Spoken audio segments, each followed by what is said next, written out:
My abusive ex-stepfather delayed my mother's chemo's treatments, and that delay led to her death. Courts agreed with me, but apparently they can't do anything. So I took everything he owned, legally. So let's get this out of the way. I am 34F, my mom was 55F, and my now ex-stepdad is 65M. They co-owned the home as joint tenants, and everything they had together was 50/50ths at this point in time. Let's call my ex-stepfather L. So my mom and L had been married for 16/17 years. There has always been questionable behavior, but it's none of my business, as I moved out at 18. Well, at 27 I decided I wanted to go to college to better myself. My mom and L both agreed and offered me and my small family the basement apartment of their home.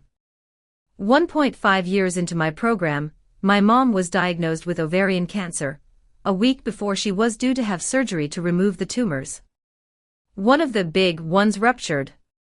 One thing led to another and my mom's cancer spread. She gets re-diagnosed with different cancer, it's rare and it's in the connective tissue. She gets given a 2-year estimate without treatments.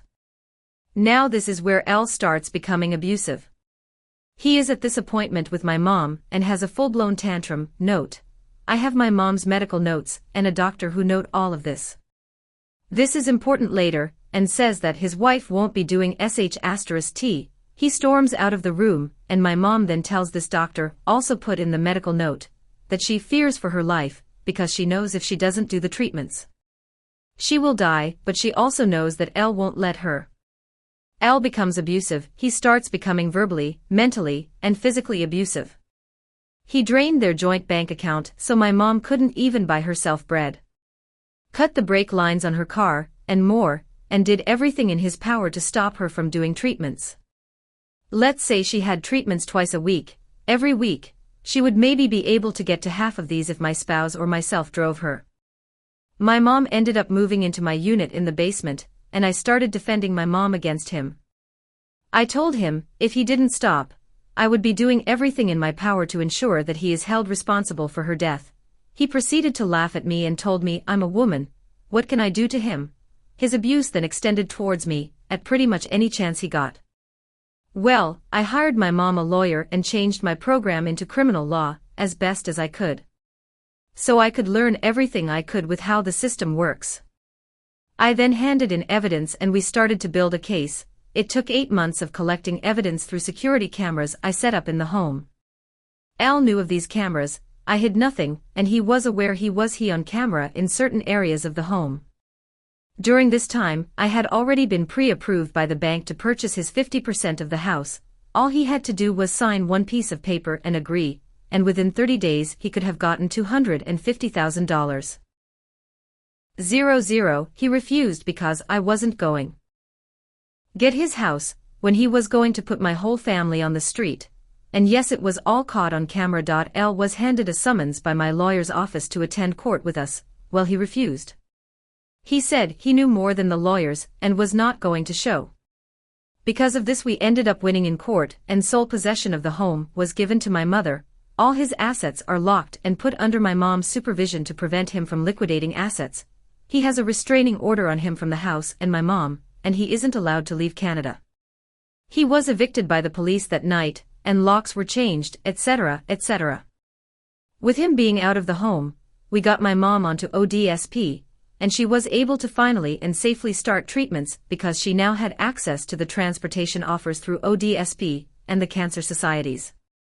My lawyer and her also broke the joint tenancy on the home and became tenants in common. This is also super important, and pretty much while my mom was still lucid set everything so that when if she did pass the house plus everything she owned would come to me. For those who don't know, in Canada, you have 2 options when buying a house. Joint tenants are for married couples who want to split a home 50/50ths. In these situations, if one passes, the home automatically goes to the spouse. Tenants in common is when you can say buy a house with more than one other party, and everyone owns their equity separately. In the event of a death, they go by the will, and that equity can be transferred to whoever is listed. You can Google for more details. In the next 2 years before my mom eventually lost her fight to cancer, we kept going to court with L. He kept refusing to deal or even to sign divorce papers, not taking offers, etc., etc. I became my mom's caregiver, and was the one who cared for her in every aspect. Closer to the end, Elle told not only my lawyer, but also the judge in a court settlement meeting that he refuses to sign or deal with anything else. He would also not attend any more meetings because he would wait for my mom to die, and take everything. He was told then in court by the judge and lawyers, two of them, that it would not happen. He laughed, and yeah, that was the last anyone has heard from Elle. My mom passed away this year, not due to cancer but due to a complication from the cancer. She had a tumor rupture and it caused an upper gastro bleed. She died in my arms. There was nothing I could do for her. I was diagnosed with PTSD from the traumatic event. This is also important, and I still somehow managed to handle everything. Elle has changed all his contacts, and has not updated the courts on his whereabouts. After she passed, my mom's lawyer took her will, and we went through the probate court system. Since my mom had been granted sole possession, and as per her will, and the videos that my lawyer and the judges had all set up prior to her passing, everything was to be transferred to me.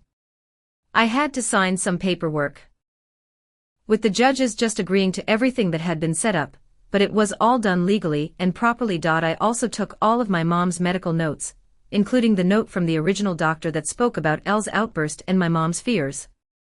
Unfortunately, both my lawyer and the judge said they can't hold him responsible for her death, but they all do agree that his actions did lead to her death. I am still in court as we speak, to try and push this through to have him criminally held responsible. I know it's a long shot, but I'm still trying. My lawyer is saying it's like a 60-40 chance, but she's seeing what she can do based on the evidence and confessions we have from him. There is a chance, but it is slim. The home and everything she owned got transferred to me. So I am now the registered owner of the house with sole physical possession. LVE also been granted her life insurance, which all went to paying off her debt, including their joint line of credit, credit card, etc., and pretty much everything he thought he would be getting by waiting for her to die, was given to me and approved by the judge. I have agreed with the courts, because I am not a bad person, that I will honor the 50% buyout that was agreed upon when we started this whole fight. However, any debt he owes me, because he still owns the 50% in equity only, will be deducted from the buyout balance. We will also not be getting the house reappraised because of the renovations this house needs that I will be paying for. He now owes me over $50,000 in debt and climbing based on any renovations I do the home during my ownership, paying off the joint mortgage, and paying off the joint line of credit. My lawyer also wants to go for 50% of all legal fees, and 50% of anything I lose due to my PTSD diagnosis from all of this. But they need to find him first. Now, since no one can contact Elle, my province here in Canada only has a 2-year statutory limit for having claims open in courts. The claim he opened to get the house back has been thrown out in the court system, saying that he has abandoned claim and title. Showed up in court, but he did not. After some internet digging, my friend has found that Elle has taken off to Mexico and is not even in Canada anymore, which also violates the court order that was placed on him when he was evicted from the home. He was not to leave Canada until things were settled.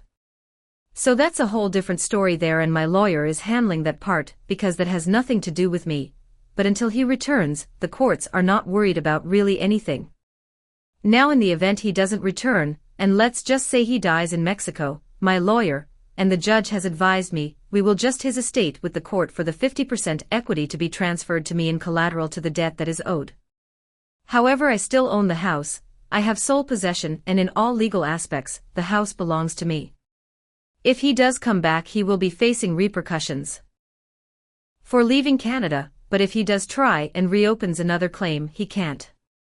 Since the claim was set as abandoned, my lawyer is saying he can't open another one. So he will be stuck in either A, taking the offer, or B, not taking it, and I just do what I wrote above and petition his estate and the courts. But either way, in any situation, he will not be getting back possession of the home. So yeah, at this point I am still going to court to have him held responsible. The courts and lawyers are all on my side, and they were the ones who granted me the house and everything. So I legally took everything from him, because his actions led to my mom's delay in getting treatments, and thus killed my mom.